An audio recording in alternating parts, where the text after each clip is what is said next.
My name is Raj. I was born in a small village in India. Our village was quiet, surrounded by fields and rivers. People there spoke only in Hindi or our local dialect.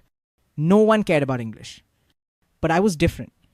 Even as a small boy, I wanted to speak English. I didn't know why. Maybe because I heard it on the radio. Maybe because I saw people respect those who spoke English. Or maybe because it felt powerful. One evening, I saw a man on television. He was wearing a suit and speaking English fluently. He looked confident. People were listening to him with full attention. At that moment, I said to myself, one day I will speak like him. But it wasn't easy. My school was small. Our English teacher was hardly there. We had books, but no one explained them. Students were more interested in playing, not in learning. When I tried to speak English, others laughed. They said, "Are you trying to be a foreigner?" Some even mocked my pronunciation. It hurt a lot, but I didn't stop. Every day after school, I stood in front of a mirror. I looked into my own eyes and said slowly, "My name is Raj. I can speak English." At first, it felt silly, but over time, it became my habit. I found an old English Hindi dictionary at a local bookstore. I bought it with my pocket money. That book became my best friend. Every day, I learned 5 new English words. I wrote them down. I made small sentences like, "This is a pen," or "I go to school." Simple, but strong. I also started listening to English radio, news, songs, speeches. Most of the words went over my head, but I kept listening. My ears were training. At night, I would repeat what I heard, slowly, word by word. I didn't understand everything, but I didn't give up. One day, a new teacher came to our school. His name was Mr. Shukla. He had studied in the city. He spoke good English. In his very first class, he asked, "Who wants to speak English fluently?" I raised my hand. Everyone laughed. Even the teacher smiled. But I was serious. After class, I went to him and said, "Sir, please help me. I really want to learn." He looked into my eyes. He saw something. Maybe hunger, maybe honesty. He said, "Meet me after school tomorrow." I was so happy. I didn't sleep that night. Next day, I met him under the big tree near the school. He asked me to read a small paragraph from the textbook. I tried. I stumbled. I mispronounced almost every word. But he didn't laugh. He said, "Good try. Now listen to me." He read the paragraph slowly, clearly, with correct pronunciation. Then he asked me to repeat. Again and again. That day, I learned more than I had in months. From then on, we met every evening. Sometimes for 15 minutes, sometimes for an hour. He gave me tasks. Learn 10 verbs today. Make 5 sentences using can and will. Speak about your family in English. And I did. He taught me one important thing. Don't memorize English, live it. So I did. I started thinking in English. Instead of main school ja raha hoon, I said, "I'm going to school."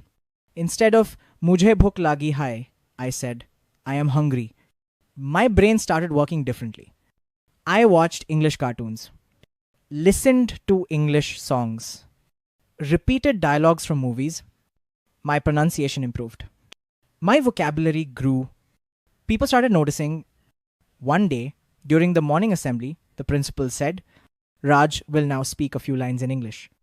My legs shook. My heart raced. But I stepped forward. I took the mic. I looked at the crowd and I said, "Good morning, everyone. My name is Raj. I am very happy to speak here. English is not just a language, it is a power, and I want to learn it fully. Thank you." Silence. Then, claps. Loud claps. For the first time, I felt proud. Truly proud. That evening, I went home and cried. Not in sadness, but enjoy. After that speech, everything changed. Teachers started encouraging me. Classmates stopped laughing. Some even came to me and asked, Raj, how did you learn English? I smiled and said, slowly, one step at a time. I became more confident. I started reading English newspapers. Not the full paper, just headlines at first. Then short articles. Then editorials. At night, I wrote a diary. In English, about my day, my dreams, my doubts. Example. Today I spoke in English with my teacher. She said, I am improving. I felt happy. Small lines, but honest ones. That diary became my best friend. One day, our school announced a speech competition. Topic: the power of language. I decided to participate. I wrote my speech in English, practiced day and night. When my turn came, I stood on the stage. Big crowd. Big moment. I looked at the mic and said, language is not just words, it is a bridge.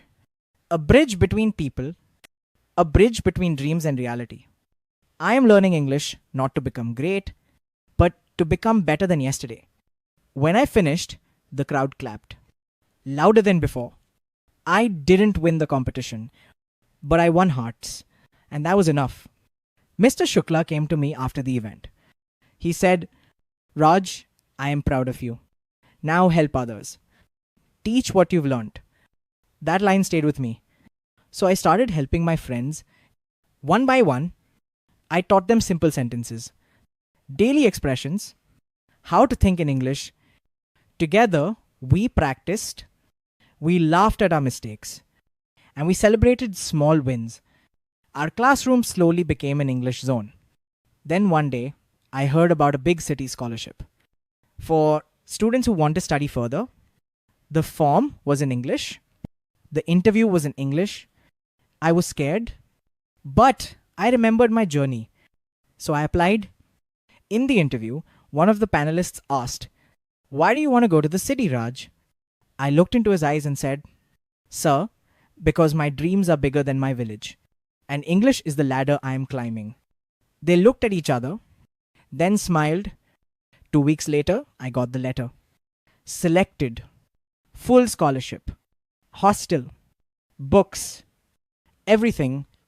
My parents cried. Mr. Shukla cried too. And I stood in silence. Because sometimes joy is beyond words. I packed my bag, said goodbye to my friends, to my school, to my village. When I reached the city, I was shocked. Tall buildings, fast cars, so many people, and English everywhere. I felt small again, like day one, but this time I had experience, I had strength, I had belief. I attended classes in English, talked to teachers, made new friends. Yes, I made mistakes. Yes, people laughed sometimes. But I didn't stop because I was climbing. Step by step. 3 years passed. I completed my studies. I got a job in a big company. I became the first person from my village to do so. I sent money home.